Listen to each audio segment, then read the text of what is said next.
आज हम देखेंगे 10.3.2 the refractive index. You already studied that a ray of light that travels obliquely from one transparent medium into another will change its direction in second medium. It means that ये ऐसा बोल रहा है कि कोई भी लाइट होगा, means कोई भी लाइट होगा, रे ऑफ लाइट, ओके, तो वो अगर हम उसको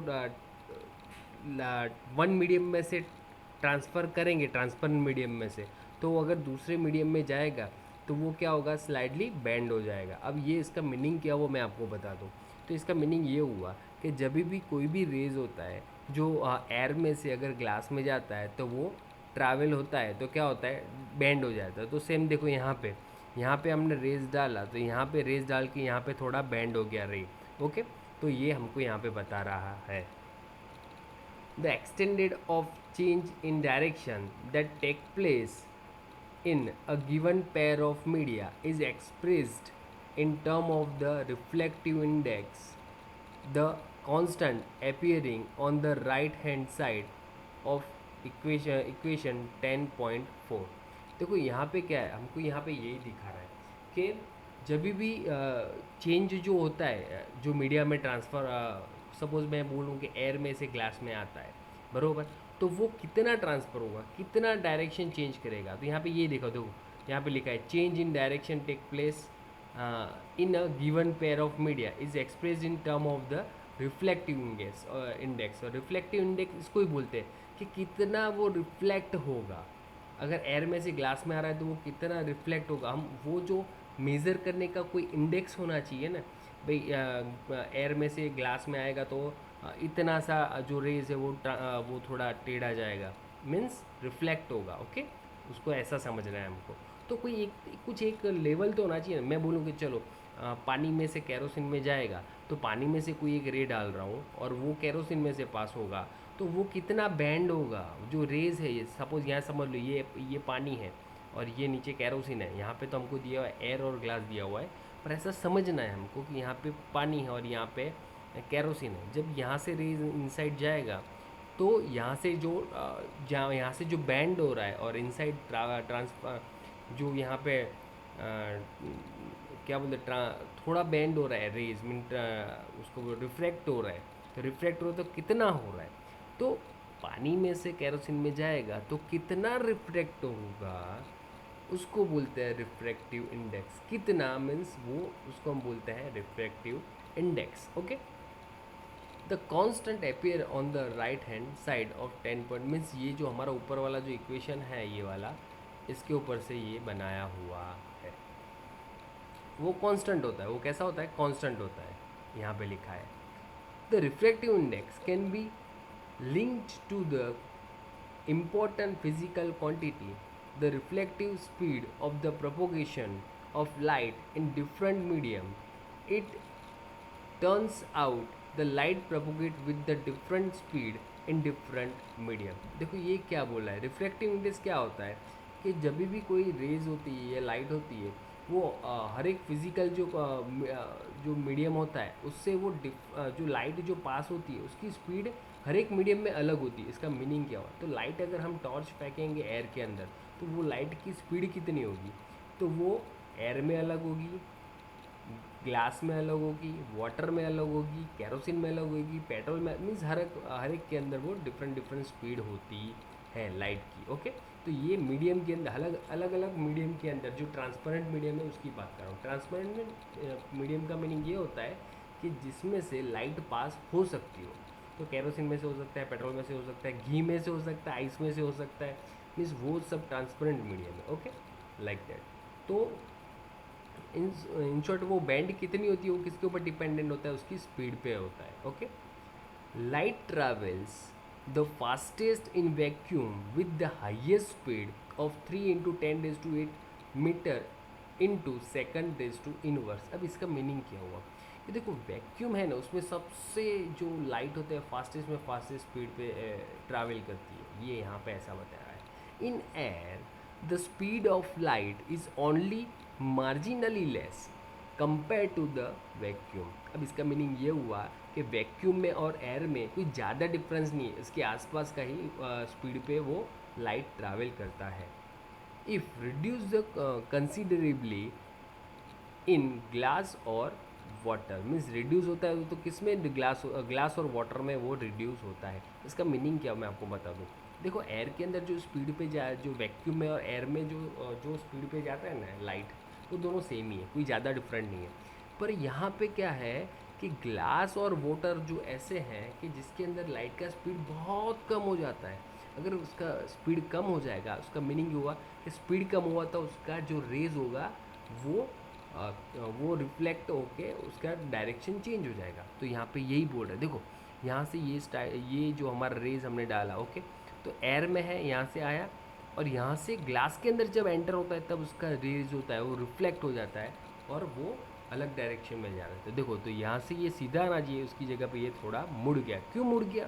क्योंकि ये जो ग्लास है उसके अंदर जो लाइट की स्पीड होती है वो कम होती है, इस वजह से यहाँ पे ऐसा बोला हुआ है। ओके, तो यहाँ पे यही बोल रहा है, ग्लास और वाटर के अंदर क्या होता है, लाइट की स्पीड कम होती है, इसलिए वो बैंड होती है, मीन्स रिफ्लेक्ट होती है। द रिफ्रैक्ट होती है। The value of the refractive index for a given pair of media depend upon the speed of light in the two media as is given below. तो देखो यहाँ पे वही आपको दिखाया हुआ है कि भाई यहाँ पे वही बताया हुआ है कि भाई एक मीडिया में से दूसरी मीडिया में जो पास होता है तो उसमें कैसे रिफ्रैक्टिव इंडेक्स हम काउंट करते हैं, वो यहाँ पे दिखाया हुआ है। तो देखते क्या है। Consider a ray of light travelling from one medium into medium two as shown in the figure 10.11। देखो ये हमारे यहाँ पे दिया हुआ है। देखो ये एक हमारा ग्लास का एक बार है और यहाँ से क्या कर रहे हैं, एक हम यहाँ पे लाइट रेज पास कर रहे हैं। रेज पास करके क्या हो रहा है, ये रेज ग्लास के अंदर एंटर हो रहा है। यहाँ पे सिर्फ यहाँ पे क्या बात चल रही है, याद रखना, मैं जो बोल रहा हूँ उसको वर्ड, हर एक वर्ड का मीनिंग समझना कि यहाँ से जो रेज इनसाइड आए, इनसाइड और ग्लास में यहाँ पे इनसाइड अंदर चले गए, तो यहाँ से बैंड हो रहा है। तो एक मीडियम में से फर्स्ट मीडियम क्या है, एयर है।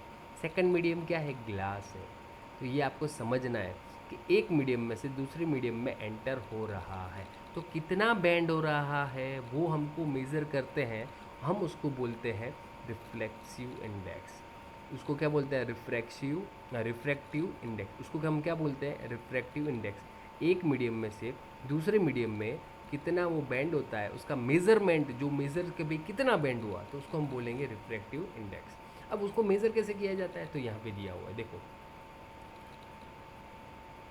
Consider a ray of light travel from medium 1 into medium 2 as shown in the figure 10.11. Let v1 is the speed of light in medium 1 and v2 is the speed of light in medium 2. The refractive index of medium 2 with respect to medium 1 is given by the ratio of the speed of light in medium 1 and the speed of light in medium 2. This is usually represented by the symbol n21. This can be expressed in an equation form as n21 is equal to speed of light in medium 1, speed of light in medium 2 is equal to v1 v2। देखो ये मैंने पढ़ तो गया, पर इसका meaning क्या है वो हम देख लेते हैं। देखो यहाँ पे क्या बोल रहा है, n21, ये बहुत ज़रूरी है समझना हमको। ये जो है मैंने बोल रहा हूँ ना, ये पॉइंट हमको समझना बहुत ज़रूरी है। अब n21 का मीनिंग क्या होता है मैं आपको समझा दूँ। एन के बाद देखो उसके नीचे सबस्क्रिप्ट में क्या लिखा हुआ है, 2 लिखा हुआ है। सबसे पहले एन के पास में जो लिखा हुआ है 2 और उसके बाद लिखा हुआ है 1। तो ये क्यों ऐसा लिखा, उसकी वजह पहले समझा दो। तो इसका मीनिंग ये हुआ कि ये रेज जो एयर में से आ रहा है ग्लास में, और ग्लास में से ग्लास में से रिफ्रैक्ट होता है, एयर में से आ रहा है और ग्लास में जो रिफ्रैक्ट होता है, तो वो यहाँ पे दिखा रहा है। क्या दिखा रहा है, रिफ्रैक्ट होता है, वो यहाँ पे दिखा रहा है। पर वो किसके रिस्पेक्ट में रिफ्रैक्ट होता है वो देखो आप। तो यहाँ पे हम ऐसा बोल रहे हैं कि ग्लास 2 के अंदर रेज आया तो रिफ्रैक्ट किसके ये ग्लास 2 के अंदर एंटर हुआ, यहाँ से रेज आया और 2 के अंदर एंटर हुआ, तो वहाँ से ये बैंड हो गया। ओके, तो यहाँ पे इक्वेशन जो बोल रहा है n21, इट मीन्स दैट कि ग्लास के पर्सपेक्टिव एयर का स्पीड कितना है वो हमको यहाँ पे दिखा रहा है। ओके, तो मीन्स ग्लास के पर्सपेक्टिव यहाँ पे 2। अब आप देखो यहाँ पे वही सेंटेंस यहाँ पे लिखा हुआ है, मैं आपको पढ़ा रहा हूँ, देख लो ये। The refractive index of medium 2 with respect to the medium 1 is given the ratio of speed of light in medium 1। Means यही बोल रहा है, देखो refractive index of medium 2 with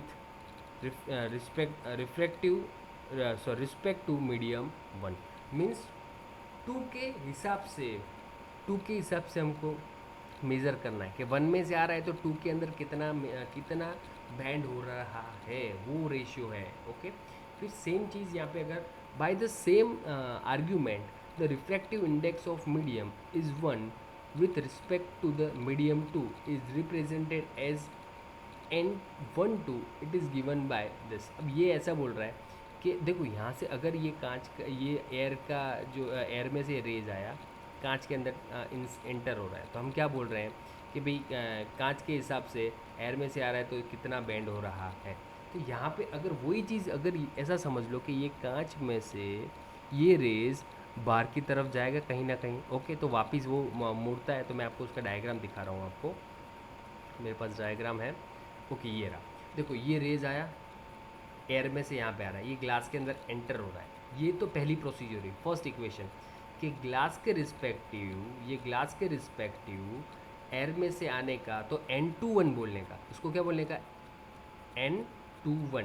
अब देखो यहाँ पे ग्लास अभी ग्लास में से बाहर निकल एयर की साइड निकल रहा है, तो देखो तो यहाँ पे हम क्या बोलेंगे, इसको समझ लो ये मीडियम 2 है और ये मीडियम 1 है, तो होगा क्या, सॉरी ये मीडियम 1 है, ये मीडियम 2 है, तो अगेन 2 में से एयर में आ रहा है तो एयर टू रिस्पेक्ट 1, इसलिए 1 2 इसलिए लिखा जाता है। देखो सेकंड में क्या लिखा हुआ है, 1 2 लिखा हुआ है, तो सेकंड में क्या लिखा है 1 2। क्यों 1 2 लिखा हुआ है, इसकी सिंपल सी वजह है कि अब जो रेज जो बाहर निकल रहे हैं, तो यहाँ पे जो रिफ्लेक्ट हो रहा है किस बेस पे हो रहा है, तो देखो कांच में से निकलने के बाद कितना रिफ्लेक्ट हो रहा है वो देख रहे हैं, तो it means that air to glass के मीन्स एयर और ग्लास के रिस्पेक्ट कितना ये बैंड हो रहा है, तो वो हम समझ रहे हैं।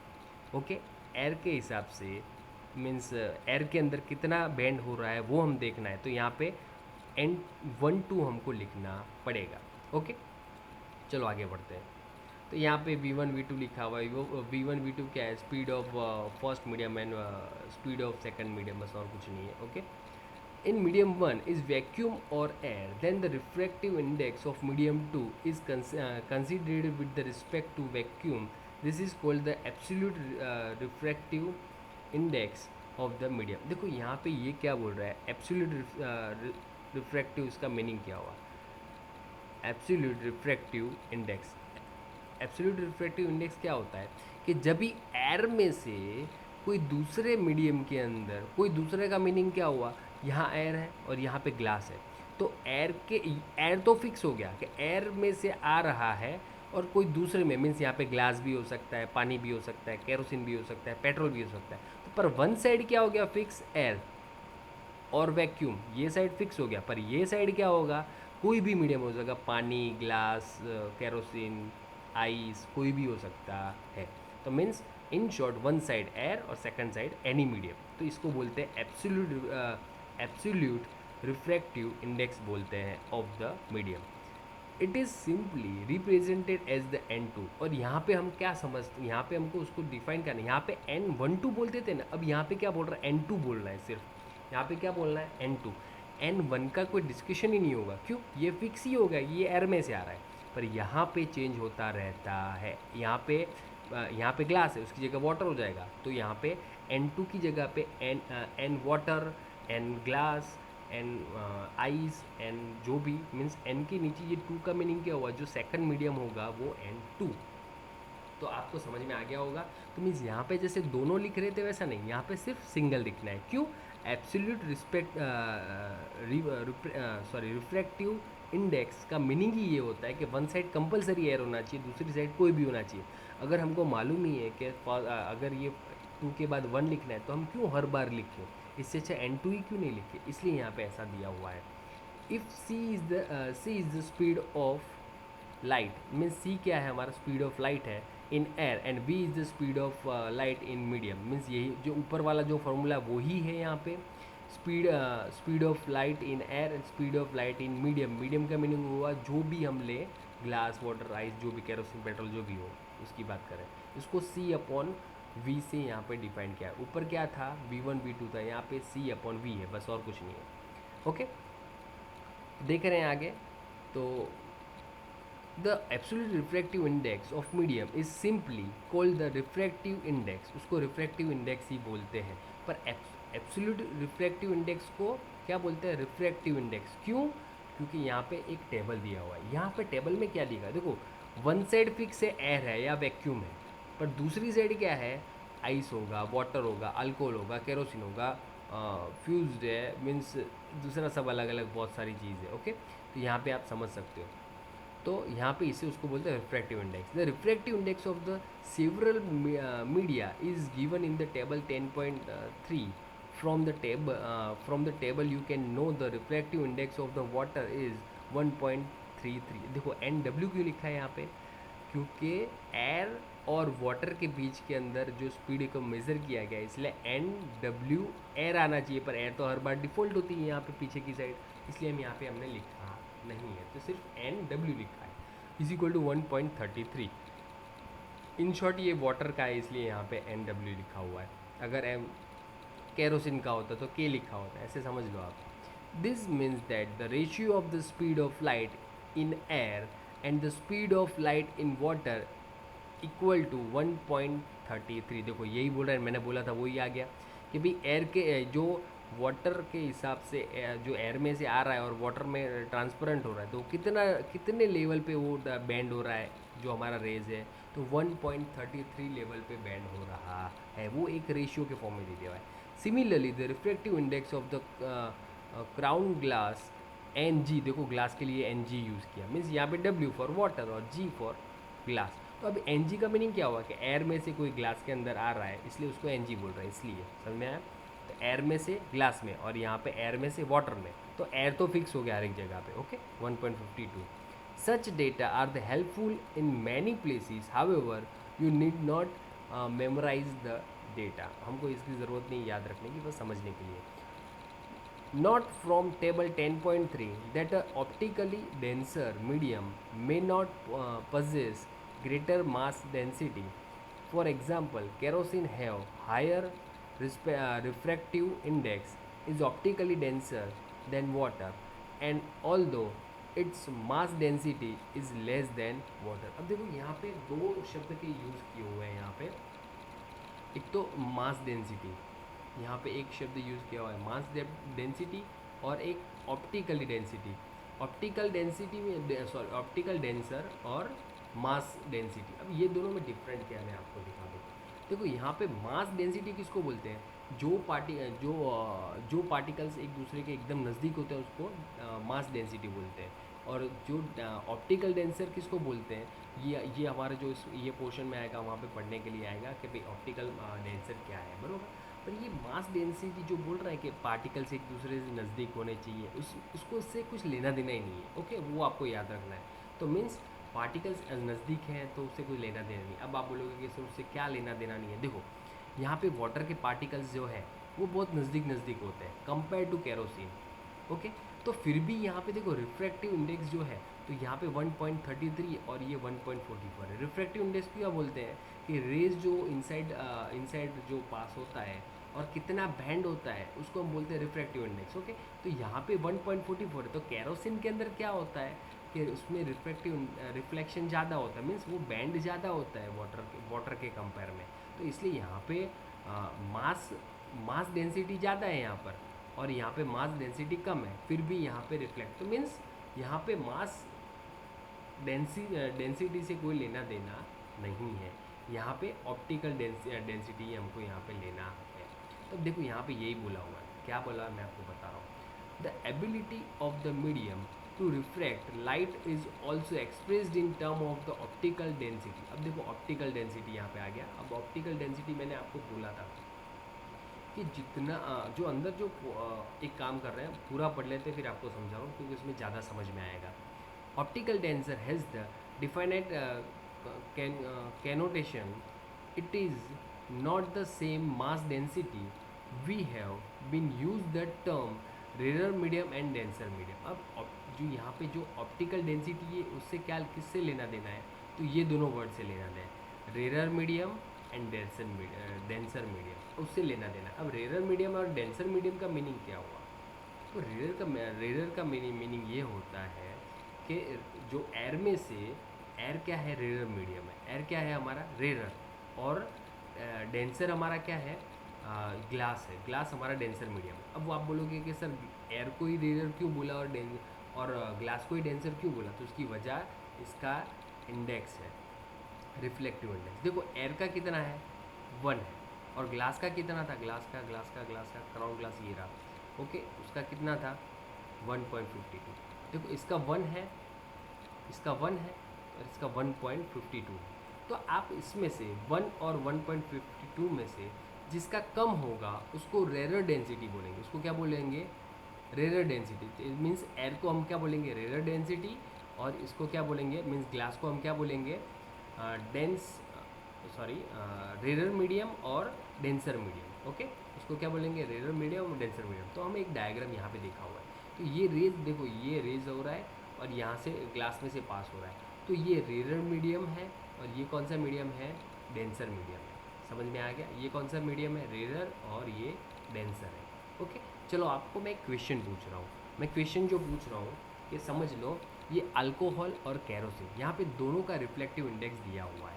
तो इसमें से कौन सा रेरर होगा और कौन सा डेंसर होगा. तो फिर से आपको मैं ये कमेंट के अंदर आपको बताना है कि अल्कोहल ज़्यादा रेरर, मीन्स अल्कोहल रेरर है या डेंसर है, या कैरोसिन रेरर है और डेंसर है. और चलो मैं एक दूसरा एक एग्जांपल दिखा दे रहा हूँ. देखो एयर और आइस, एयर के अंदर क्या है 1 है और आइस का कितना है 1.31 है. इसमें रिफ्लेक्टिव इंडेक्स किसका ज़्यादा है, वो डेंस है, सिंपल.